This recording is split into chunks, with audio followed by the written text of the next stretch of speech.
नमस्कार, मैं हूं राहुल चौधरी और डीएनपी इंडिया में आपका स्वागत है। देश में अगले साल होने वाले लोकसभा चुनाव से पहले जातीय जनगणना कराए जाने को लेकर सियासत तेज होती जा रही है। एक तरफ विपक्ष लगातार जातिगत जनगणना का मुद्दा उठा रहा है, वहीं बीजेपी और देश के प्रधानमंत्री नरेंद्र मोदी लगातार एक ही बात कह रहे हैं कि देश की सबसे बड़ी जाति है गरीबी। हाल ही में एक बयान में पीएम मोदी ने कहा कि विकसित भारत का संकल्प 4 अमृत स्तंभों पर टिका है। हमारी नारी शक्ति, हमारे युवा शक्ति, हमारे किसान और हमारे गरीब परिवार, इन 4 जातियों का उत्थान ही भारत को विकसित बनाएगा।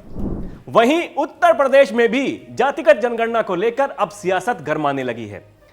यूपी के मुख्य विपक्षी दल समाजवादी पार्टी और कांग्रेस जातिगत जनगणना कराने को लेकर लगातार बीजेपी पर हमलावर हैं। समाजवादी पार्टी के मुखिया अखिलेश यादव लगातार इसकी मांग करते रहे हैं। राज्य से बाहर जाकर भी उन्होंने ऐलान किया कि अगर समाजवादी की सरकार बनती है तो वो जातीय जनगणना करवाएंगे।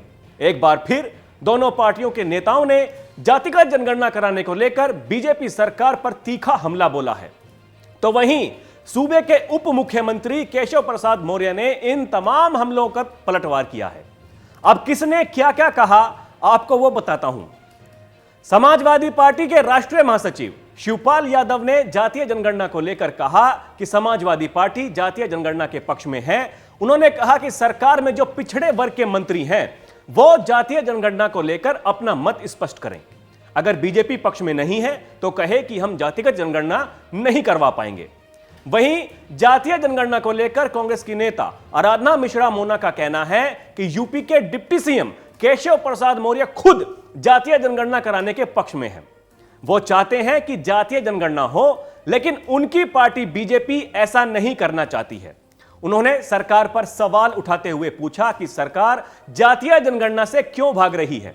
उन्होंने योगी सरकार से सवाल किया है कि जब बिहार में जातीय जनगणना को लेकर सर्वे हुआ है तो यूपी में क्या दिक्कत है।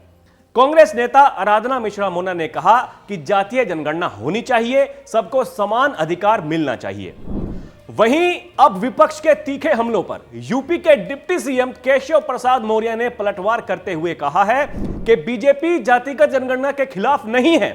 जातिगत जनगणना की बात करने वाली समाजवादी पार्टी, बहुजन समाज पार्टी, कांग्रेस और अन्य राजनीतिक दलों ने सत्ता में रहते हुए कभी भी पिछड़े वर्ग के साथ कोई न्याय नहीं किया, कभी उनको उनका हक और अधिकार नहीं दिया। बीजेपी ने हमेशा सबका साथ दिया है और सबका साथ सबका विकास किया है। डिप्टी सीएम ने कहा कि 2024 में हम यूपी की सभी 80 की 80 लोकसभा सीटें जीतेंगे, क्योंकि बीजेपी जाति जनगणना को सिर्फ चुनावी मुद्दा नहीं बनाती है। उन्होंने कहा कि सबका साथ सबका विकास का मतलब है समाज में किसी गरीब की जाति को नहीं देखना।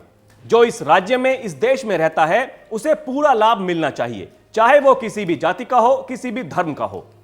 विपक्ष के नेता केवल चुनावी बयानबाजी कर रहे हैं, इसका कोई असर नहीं होगा। जनता ने ऐसी मानसिकता वाले लोगों को अब खारिज कर दिया है। जब सत्ता से बेदखल हो गए तो समाजवादी पार्टी और विपक्ष को अब पिछड़ों की याद आ रही है। जाति के नाम पर सत्ता में रहते हुए न्याय नहीं किया, अब ये जातीय जनगणना की बात कर रहे हैं। तो दोनों ओर से वार पलटवार का दौर जारी है और 2024 के लोकसभा चुनाव से पहले विपक्ष जातिगत जनगणना को बड़ा मुद्दा बनाना चाहता है और इसे लेकर बीजेपी को घेरना चाहता है।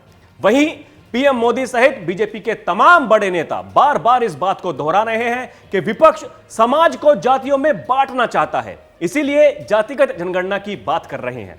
बीजेपी सबका साथ सबका विकास की बात करती है। अब किसकी बात पर जनता भरोसा करती है, यह तो आने वाला वक्त ही बताएगा। अभी के लिए इतना ही। खबरों का सिलसिला जारी है, आप देखते रहिए डीएनपी इंडिया। नमस्कार।